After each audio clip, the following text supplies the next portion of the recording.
2026 ವರ್ಷ ಮಧ್ಯಪೂರ್ವದಲ್ಲಿ ಮತ್ತೆ ಯುದ್ಧದ ಮೋಡಗಳು ಕವಿದಿವೆ.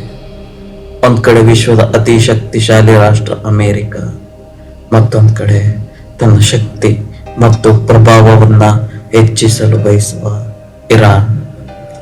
ಆಕಾಶದಲ್ಲಿ ಹಾರುವ ಡ್ರೋನ್ಗಳು, ಭೂಮಿಯನ್ನ ನಡುಗಿಸುವ ಕ್ಷಿಪಣಿಗಳು, ರಾತ್ರಿ ಹೊತ್ತಿನಲ್ಲಿ ನಡೆಯುವ ಹೇರ್ ಸ್ಟ್ರೈಕ್ಗಳು.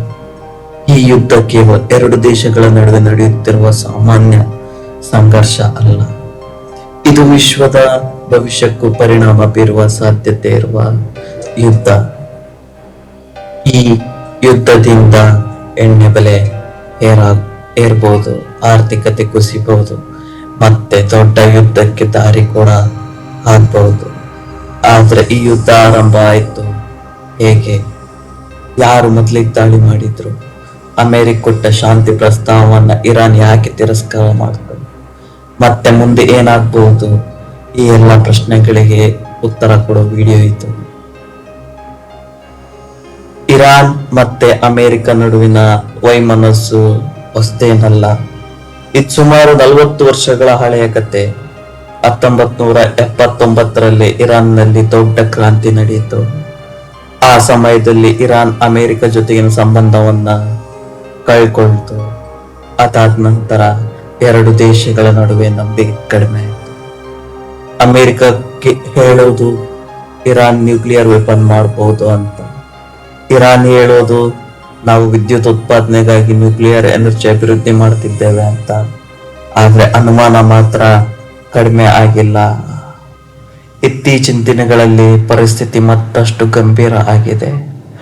ರಿಪೋರ್ಟ್ಸ್ ಪ್ರಕಾರ ಅಮೆರಿಕ ಮತ್ತೆ ಅದರ ಮಿತ್ರ ರಾಷ್ಟ್ರಗಳು ಇರಾನ್ನ ಕೆಲವು ಸೈನಿಕ ತಾಣಗಳ ಮೇಲೆ ದಾಳಿ ನಡೆಸಿದ್ವು. ಇದಕ್ಕೆ ಪ್ರತಿಯಾಗಿ ಇರಾನ್ ಕೂಡ ಮೌನವಾಗಿರಲಿಲ್ಲ. ಇರಾನ್ ತನ್ನ ಕ್ಷಿಪಣಿಗಳನ್ನ ಪ್ರಯೋಗ ಮಾಡ್ತು.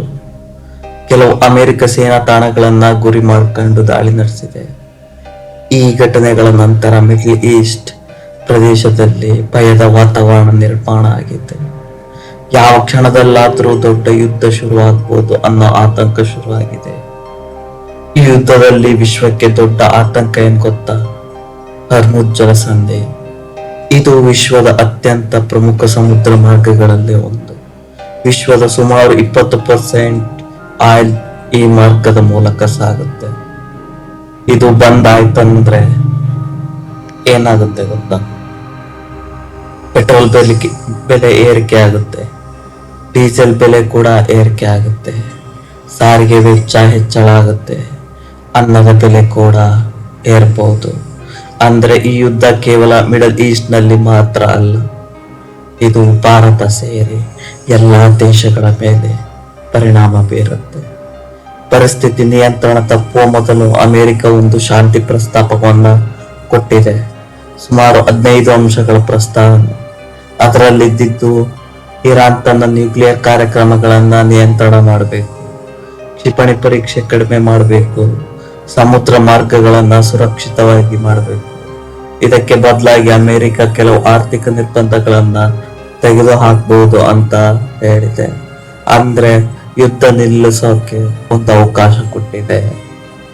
ಆದ್ರೆ ಇರಾನ್ ಈ ಪ್ರಸ್ತಾವನೆಯನ್ನ ತಿರಸ್ಕಾರ ಮಾಡಿದೆ. ಇರಾನ್ ಹೇಳಿದ್ದು ಮೊದಲು ಅಮೆರಿಕ ಮತ್ತೆ ಇಸ್ರೇಲ್ ದಾಳಿ ನಿಲ್ಲಿಸಬೇಕು, ಮತ್ತೆ ಮುಂದೆ ದಾಳಿ ಮಾಡೋದಿಲ್ಲ ಅನ್ನೋ ಭರವಸೆ ಕೊಡಬೇಕು, ಯುದ್ಧದಲ್ಲಿ ಆದ ನಷ್ಟಕ್ಕೆ ಪರಿಹಾರ ಕೊಡಬೇಕು, ಪ್ರದೇಶದಲ್ಲಿ ಉದ್ವಿಗ್ನತೆ ಕಡಿಮೆ ಮಾಡಬೇಕು. ಈ ಬೇಡಿಕೆಗಳನ್ನ ಇಟ್ಟ ನಂತರ ಮಾತ್ರ ಮಾತುಕತೆ ಸಾಧ್ಯ ಅಂತ ಹೇಳಿದೆ. ಇದರಿಂದ ಶಾಂತಿ ಮಾತುಕತೆ ಸುಲಭವಲ್ಲ ಅನ್ನೋದು ಸ್ಪಷ್ಟವಾಗಿದೆ. ಈ ಯುದ್ಧವನ್ನ ವಿಶ್ವದ ಎಲ್ಲಾ ದೇಶಗಳು ಗಮನದಿಂದ ನೋಡುತ್ತಿದೆ. ಕಾರಣ ಈ ಯುದ್ಧ ದೊಡ್ಡದಾದರೆ ಗ್ಲೋಬಲ್ ರಿಸೆಷನ್ ಸಾಧ್ಯತೆ ಇದೆ. ಸ್ಟಾಕ್ ಮಾರ್ಕೆಟ್ ಕುಸಿಬಹುದು, ಆಯಿಲ್ ಪ್ರೈಸ್ ಏರಿಕೆ ಆಗ್ಬಹುದು. ಆದ್ರಿಂದ ಅನೇಕ ದೇಶಗಳು ಶಾಂತಿ ಕೋರ್ಕೊಳ್ತಾ ಇದ್ದಾವೆ. ಈ ಯುದ್ಧದ ಭವಿಷ್ಯ ಏನಂದ್ರೆ 3 ಸಾಧ್ಯತೆಗಳಿವೆ. ಒಂದು, ಶಾಂತ ಮಾತುಕತೆ ಯಶಸ್ವಿ ಆಗ್ಬಹುದು. ಎರಡನೇದು, ಯುದ್ಧ ಇನ್ನೆಷ್ಟು ದಿನ ಮುಂದುವರಿಬಹುದು. ಮೂರನೇದು, ಇದು ದೊಡ್ಡ ಪ್ರಾದೇಶಿಕ ಯುದ್ಧ ಆಗ್ಬಹುದು. ಆದ್ರೆ ಒಂದು ಸತ್ಯ ಮಾತ್ರ ಸ್ಪಷ್ಟ, ಯುದ್ಧದಿಂದ ಯಾರಿಗೂ ಲಾಭ ಇಲ್ಲ, ನಷ್ಟ ಮಾತ್ರ. ಶಾಂತಿ ಇದ್ದಾಗ ಮಾತ್ರ ವಿಶ್ವ ಸುರಕ್ಷಿತ. ಈ ವಿಡಿಯೋ ನಿಮಗೆ ಮಾಹಿತಿ ನೀಡಿದರೆ ಲೈಕ್ ಮಾಡಿ, ನಿಮ್ಮ ಅಭಿಪ್ರಾಯವನ್ನು ಕಮೆಂಟಲ್ಲಿ ತಿಳಿಸಿ. ಮತ್ತೆ ಇಂತಹ ವಿಶ್ವದ ಪ್ರಮುಖ ಸುದ್ದಿಗಳಿಗಾಗಿ ಸಬ್ಸ್ಕ್ರೈಬ್ ಮಾಡಿ.